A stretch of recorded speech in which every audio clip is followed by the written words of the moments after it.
New wheels are on. Nankang AS2 tyres. These are for road use. I drove it yesterday when it were absolutely pouring with rain and they seem absolutely fine, but I like to use them when it's dry, get all oils out of tyres and then drive it wet to get a good comparison. So up to now, pretty good, but we'll see how it goes. It's dry today, so hopefully we've had a bit of driving, and then next time it rains, we'll see how they go. Because it's going to see more, these tyres will probably see more wet than any other tyres.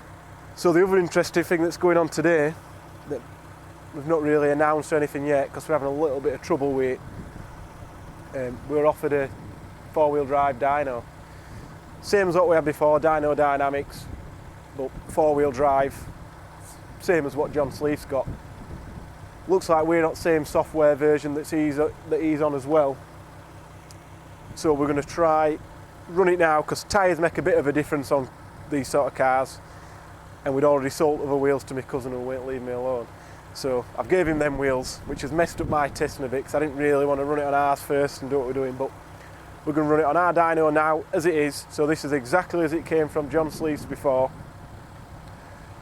We realised after we'd done what we're doing, because we're not sort of proficient on these 4-wheel drive dynos, and it's a setting that's not on our dyno, we run it in chute 6F, which is a 6-cylinder, but on a 4-wheel drive dyno, you've got a chute 44 mode, which is 4-wheel drive, which kind of doesn't make any sense. It's 44 when you're in a 6-cylinder engine, but we've done a little bit of testing before on this, and it does make a bit of a difference. So we'll do the testing in 6F, so we've got an exact comparison from John Sleeth's to ours.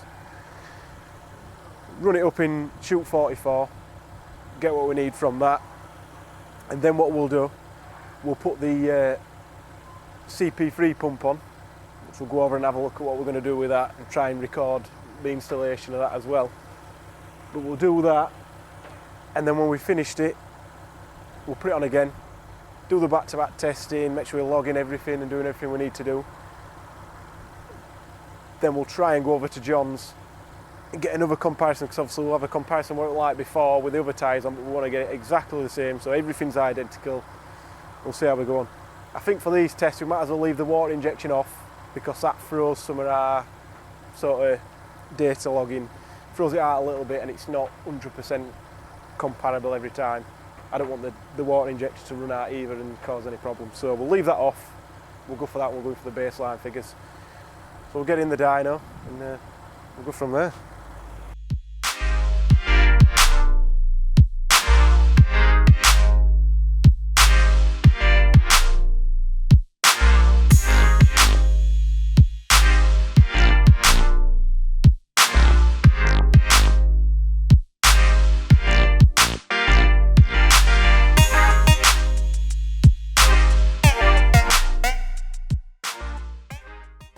We're on. So we'll get it all strapped on, and we'll try and do some runs. Hopefully don't have any trouble. But what's quite interesting as well, we used to have some ramps that went from our front wheel drive one to there when we put in rear wheel drive mode, should I say, and then we had some short ramps that went to the back of the dyno. So the old dyno used to be exactly in this spot when it were in rear wheel drive mode, and it turns out with the dyno where we've put it at the front and those ramps in there, because this rear bed's the one that moves, with those there, it's exactly the right length for our A5 to go straight on. So we don't have to mess about setting the bed length, we just put them on and away we go. So at least so one bonus out of all that, not having to fabricate some new ramps, should I say. But we'll get it strapped on and we'll go from there anyway.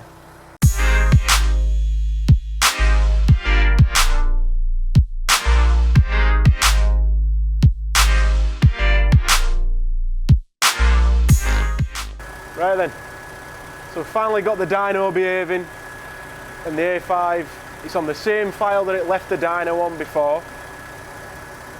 Obviously the only difference is where we are, we're in our dyno cell on our new dyno, and the tyres are different. So we'll definitely see a little bit of difference in figures. We're going to be running this in chute 6F, which is 6-cylinder, which we talked about earlier. We'll do a run, then we'll swap it to shoot 44, which is what it should be in. It was a mistake on our part last time, which we're expecting a little bit more from that, a little bit bigger figures. So we'll run it now. I'll turn fans on. We'll get cracking.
So hopefully you can hear me over the fans. The curves look a bit different, but that's due to how John, when he was loading it up, he was using the hand controller and really lugging the engine to get the turbo to spool, and then away it went. We don't like doing it like that. We put it in an hands-free mode. So literally, you don't touch that controller, you set a start speed, set a time that it stabilises, and away you go. It sometimes makes the curves look a little bit different, but it's a little bit more representative of what you go on the road. Not exactly, but we like it to be consistent and it's not causing any stress on the engine, making it smoke loads when it wouldn't normally smoke. So that we're in shoot 6F, which I hope you can see here. So what I'll do now, I'm going to change it to shoot 44, which you're going to turn it off, shoot out, turn it back in, enter, 4th gear, standard tyre pressure, which is 35. So there we are, you've got all these different settings. That is the one that we need to have for 4-wheel drive. This is telling weather station to do what you're doing. Ready to rock. So this will not change until we've done this other pull. So I'll just label the graphs so we've got them all. So I'll get fans turned back up and let Matt do another pull.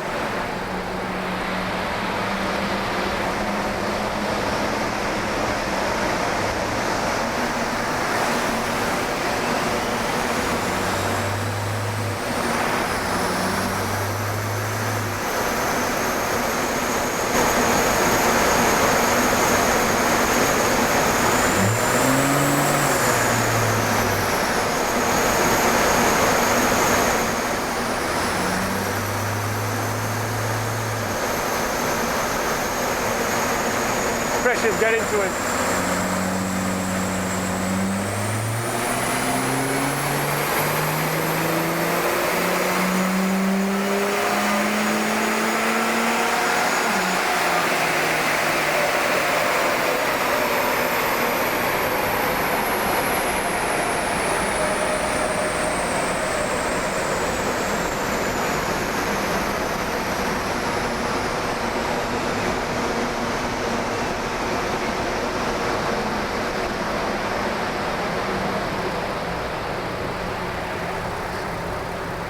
So you can see now that's in shoot 44. The biggest difference in this is the load that it's putting on the car, because it knows it's 4-wheel drive, it knows needs more resistance. The brakes work a bit harder, so you get better spool. We've not changed anything else, obviously. We record it from start to finish. We'll even leave that a little bit in where Matt kicked it down a gear and away he went. There's no bullshitting going on here. We've got 30 horsepower more, just changing the dyno setting. We've changed it to the correct setting now, so we're not pulling any tricks. This is the one that we're going to run it in from now on. So what we'll do, once we've done a little bit more testing, we've got a bit more power, we'll go back over to John's, run it on his dyno, just to see where we are comparatively, and I'll try and get him to do our settings on this dyno. Obviously we didn't have any settings before to run it on, we didn't know what start speed to run, what stabilisation time, but we'll have a note of all these from when we do the comparison runs, and we'll do them the exact same. But the graph before from John's were 316 horsepower, the same. Torque were a little bit different. The figures were pretty similar, about 460, 470, but this is a little bit more. But very similar, just the spool looked a little bit different. But as far as we're concerned, they're the same. This is still on the stock software. We put it back to the stock gearbox software just for an accurate comparison. We don't want any sort of weird stuff to be interfering. Obviously, it's changing up a little bit earlier. But we'll put the bigger pump on this software, no changes, and see what we do. I'm not expecting tons of gains because the rail pressure on this, it's on the edge of dropping, but it's not diminishing too much. Then we've got a few tunes to try to put more fuel in until we start having some either EGT problems or we start dropping rail pressure again, which I don't think we will. We'll see how we get on. We'll do another couple of runs just to see how it stabilises, because usually with this car, your third run's usually when it seems to level out, and then the fourth run's the same, the fifth run's the same, sixth run. But obviously the car's not changed, we've not restarted, we've not left it ticking over for any length of time.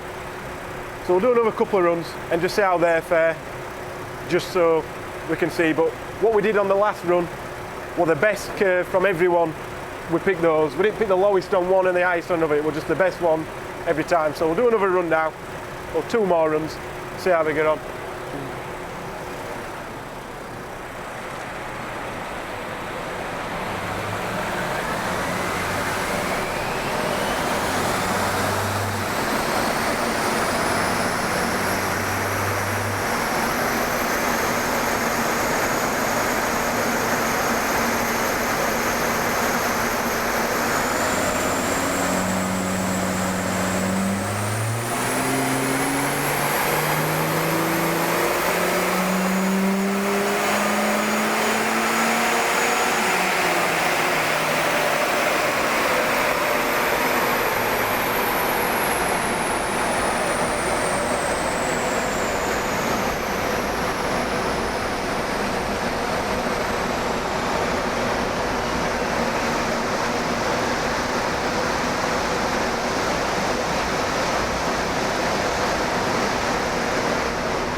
So, as we said, it already stabilised, so the car were happy. This little blip that you see here, that's a dyno related issue. Every now and again you get that, even on our old dyno, we got it in other dynos, you get this sort of thing. But the slight inconsistency at the low end here is just literally how quickly Matt's going on the throttle, so it's not a big deal. We might eventually, by the end of this dyno session, end of this car project, we might have found an extra half a second delay in the stabilisation time. It'd help us with that, but it's no big deal. I'm happy with that. It's always the peak numbers, as long as it's not shifting too far, and the peak power, as long as that's sort of staying pretty good. But you can see how level the power is. That's usually when you can see that a car's been limited fuel-wise, so we're expecting this to carry on climbing. Not at an alarming rate, but we can definitely get nearer to that 400 horsepower. I think we're going to need injectors to do it, but let's see what we can do. The cheaper we can do this, the better for our customers, so we'll try and do that as much as we can. But if, for safety reasons, you want bigger injectors, then that's what we're going to do. We're not going to mess about putting smaller injection than you need and stretching it and melting engines just to save somebody a few £100 in the hardware that you actually need. So we're going to get this pulled off now. We'll get it into the workshop, get the pump thrown on there, make sure the kit's all correct, get all that organised and back on the dyno. It's probably going to be tomorrow now, looking at the time before we get it back on the dyno. These dynos are that consistent, the temperature shouldn't be too much of a problem. We're not going to cause us too much grief. If you remember when we were at John Sleeves, it was -1 degree, something like that. So we're at like 15 today, so should be all good.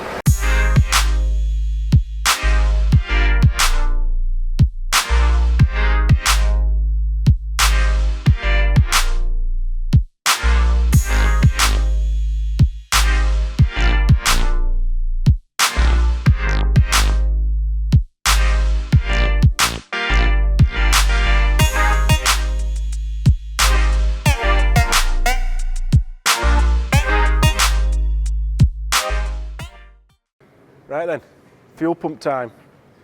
So this is a Bosch CP 4.2.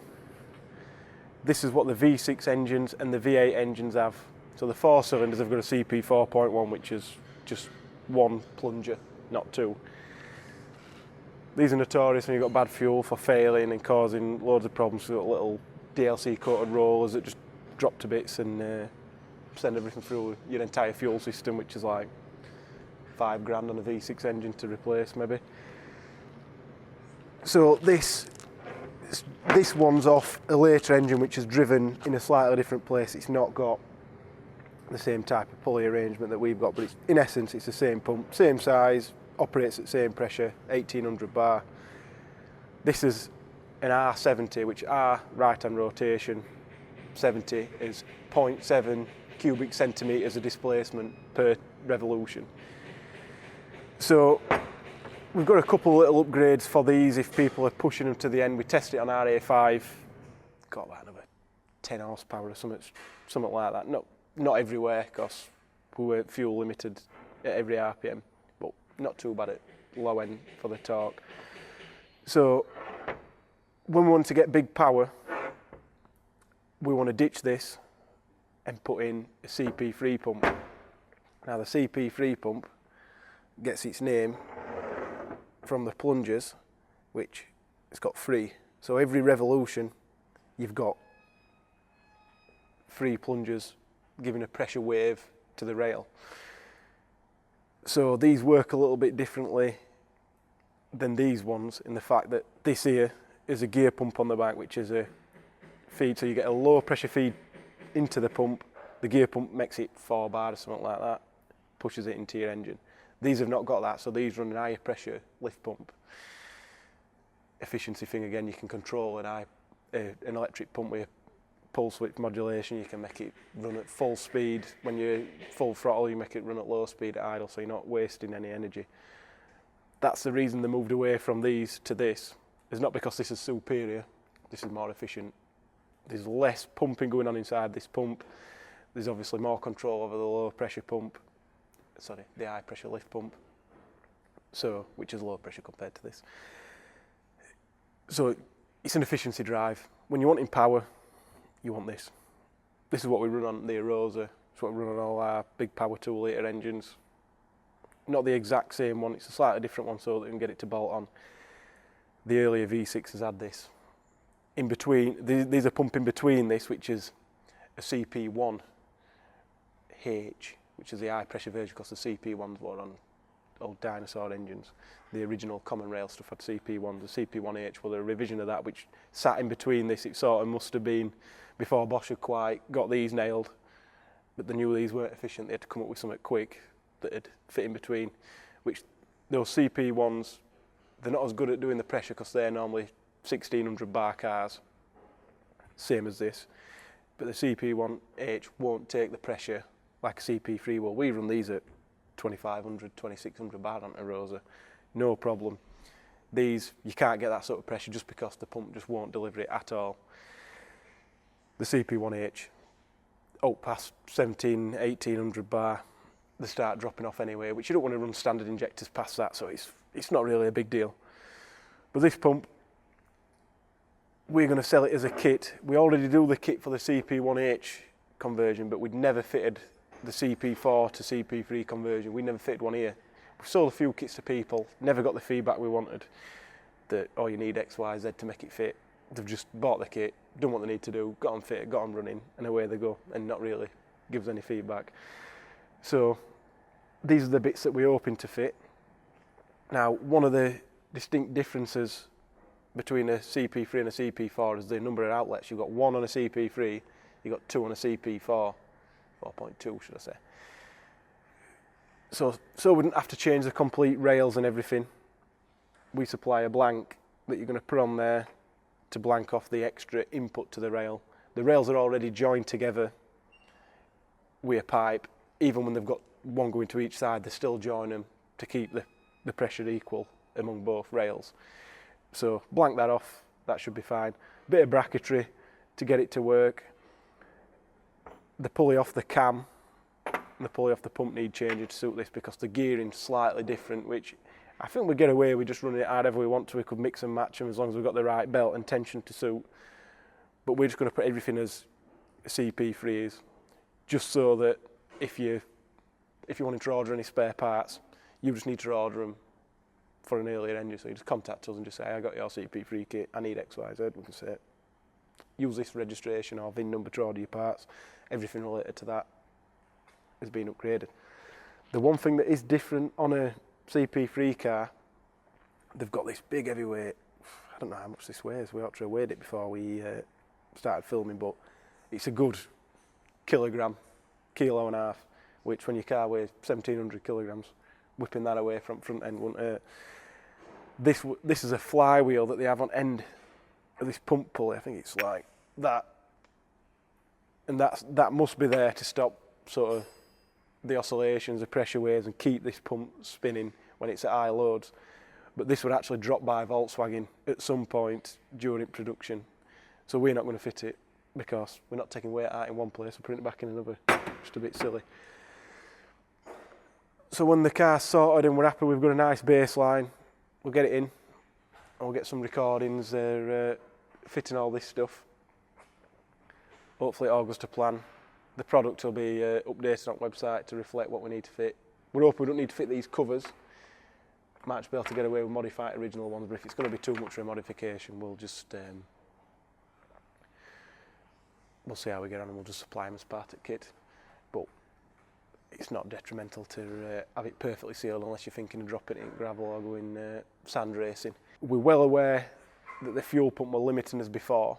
The rail pressure were dropping. So people saying, oh, you should have more power than you've got, I can get X, Y, Z. Well, you can't, because that fuel pump with the biggest metering valve that we can find, running the highest rail pressure we can get away with, so they've got the shortest injection duration, because more you open the injector, more the rail pressure is going to drop. We've shortened the injection duration as much as we can and lifted the pressure up because we want to try and get as much as we can in there in the shortest possible time. But that pump would not deliver any more power than it did. So whatever figures people are saying, not on the dyno that we tested it on, it's not going to do them figures. So when we put this pump on, we know we're going to be able to request whatever rail pressure we want and we'll get it.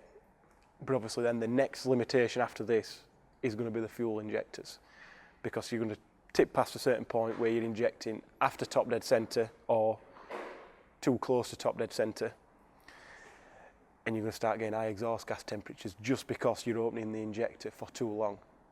So as an hard limit we might have on, say, on the Arosa, we might have 900 microseconds of injection being an hard limit, because we know if we tip over that, the exhaust temperatures, they're going to exponentially rise compared to power.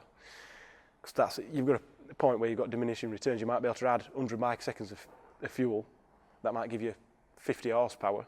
But if that adds 200 degrees of EGT and you've only got 100 left from your sort of set limit, which on a Rosa might be 1,000, you're going to struggle. So when we fit this on, we're not expecting to gain 60 horsepower. We're expecting to just be able to maintain what we want, finally use up all the potential in the standard injectors, that we've got on there, and then we'll swap in a set. We've got a set of stage 1s and a set of stage 2s, which we should be able to drop in while we're on the dyno.